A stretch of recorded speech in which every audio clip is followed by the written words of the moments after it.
प्रारंभ तो नीतीश जी ने किया और नीतीश जी को ही एक कांग्रेस पार्टी ने हाशिए पर रख दिया।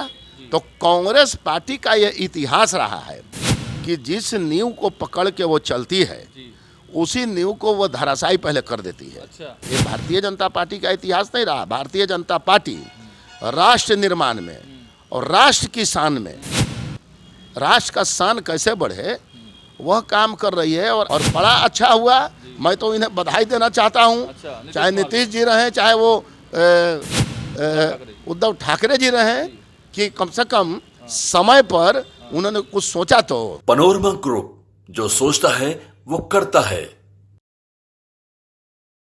नमस्कार, मैं हूं सागर कुमार। भारत लाइव देख रहे हैं आप। देखिए अभी इंडिया गठबंधन की बैठक खत्म हुई है और देखिए इस गठबंधन के जो सीट शेयरिंग की चर्चाएं चल रही थी उस पर जो है मोहर लगा है। और आप देख रही है कि नीतीश कुमार जी इस बैठक में शामिल हुए, ममता बनर्जी शामिल नहीं होती हैं, उद्धव ठाकरे शामिल नहीं होती है और संयोजक बनाए जाने की जो चर्चा थी उसको भी नीतीश कुमार ने ठुकरा दिया है। कैसे देखते हैं? हमारे साथ प्रोफेसर रणवीर नंदन, भाजपा कद्दावर नेता, पूर्व एमएलसी जुड़ चुके हैं। सर कैसे देखते हैं इसको? स्पष्ट बात है, मानवर नीतीश जी का समय ज़्यादा दिन तक बीजेपी के साथ बीता है जी। उद्धव ठाकरे जी भी जी। का समय उनका भी बीजेपी से के साथ बीता है जी।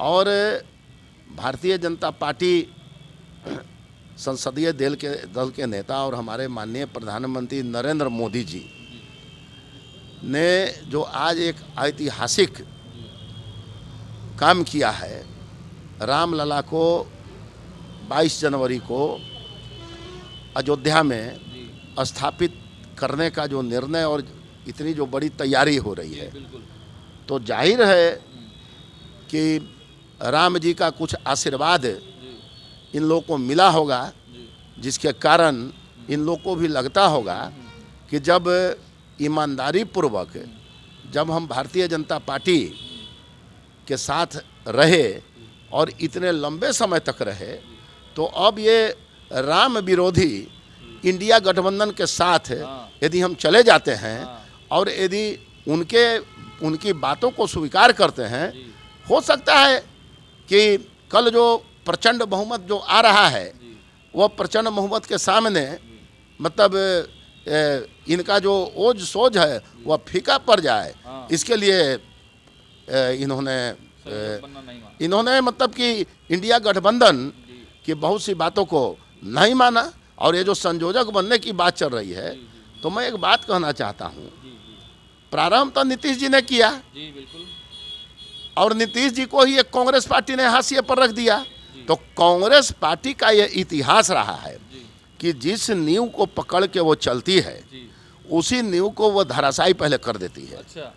ये कांग्रेस पार्टी का इतिहास रहा है। ये भारतीय जनता पार्टी का इतिहास नहीं रहा। भारतीय जनता पार्टी राष्ट्र निर्माण में और राष्ट्र की शान में, राष्ट्र का शान कैसे बढ़े वह काम कर रही है। और आज कहीं अतिशयोक्ति नहीं है कि जो नरेंद्र मोदी जी ने काम किया है और जिस प्रकार से उन्होंने गुलामी की जंजीर को, गुलामी के प्रतीकों को तोड़कर ध्वस्त कर भारत का नाम जो उन्होंने ऊंचा किया है, वह आज पूरे विश्व के 100 करोड़ से भी ज़्यादा हिंदुओं के हृदय में वह मतलब कि व्याप्त हो गया है। इसलिए कहीं किसी की दाल गलने वाली नहीं है और बड़ा अच्छा हुआ।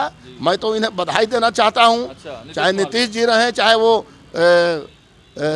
उद्धव ठाकरे जी रहें, कि कम से कम समय पर उन्होंने कुछ सोचा। तो क्या अब वापसी के संकेत आने लगे हैं? क्या आप लोग दरवाजे खिड़की खोलेंगे नीतीश जी के लिए? अब ये तो नीतीश जी का विषय है और ठाकरे जी का विषय है। ये तो पहले उनका विषय है कि उनका चाहेंगे तो आप लोग क्या गठबंधन में शामिल करेंगे? कौन, ये तो कह रहे हैं कि जब उनका विषय है और राजनीति में ऐसे फैसलों में अनुमान नहीं होता है।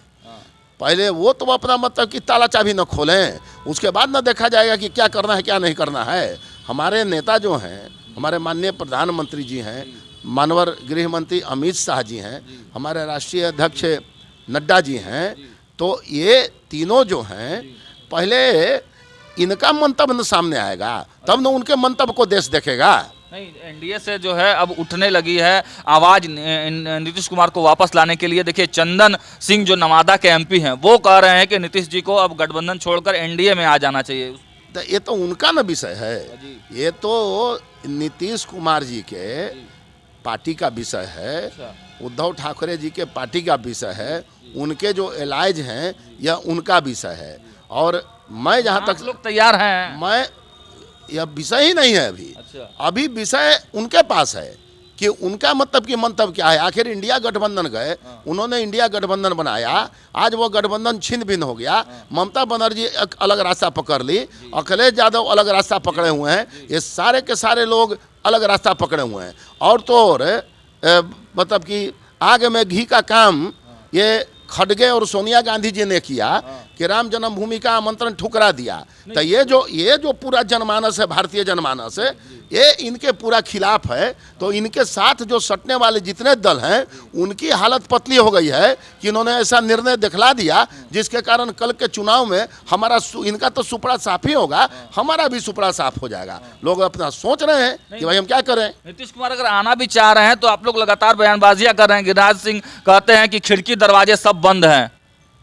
राजनीति में ऐसा सब होता है कि बोलते हैं लोग, और एक भावनात्मक जब बात आ जाती है तभी राजनीति में लोग बोलते हैं।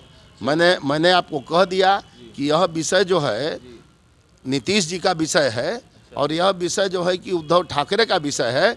वो देखें कि कांग्रेस पार्टी उनके लिए स्मूथ रहेगी कि भारतीय जनता पार्टी स्मूथ रहेगी, यह निर्णय उनका है। चलिए, तो देखिए बहुत बड़े संकेत आज प्रोफेसर रणवीर नंदन ने यहाँ से दे दिए हैं। अब जो है गेंद जो है सीधे सीधे नीतीश कुमार और जदयू के पाले में डाल दिया है। कह दिया है इन्होंने साफ साफ कि अब जो है उनको सोचना है, उनको तय करना है कि वो स्मूथ रूप से कहाँ पर काम कर पाएंगे, एनडीए गठबंधन में या फिर इंडिया में। देखते रहिए भारत लाइव। बहुत बहुत धन्यवाद। पनोरमा ग्रुप, जो सोचता है वो करता है। अगर ये वीडियो पसंद आई और वह बिहार के राजनीति और बिहारियत से सरोकार रखेनी तो सब्सक्राइब बटन दबा के चैनल के सब्सक्राइब कर ली। ओजे एगो घंटी बा, ओकरा बटन दबा देला से कुल सटीक और मारक खबर रुआ मुफ्त में मिल जाई। अगर रुआ पत्रकारिता के हमनी के नया प्रयोग में सहयोग कर चाहतानी तो ज्वाइन बटन दबा दी। पेटीएम नंबर नोट कर ली 9386816700। धन्यवाद।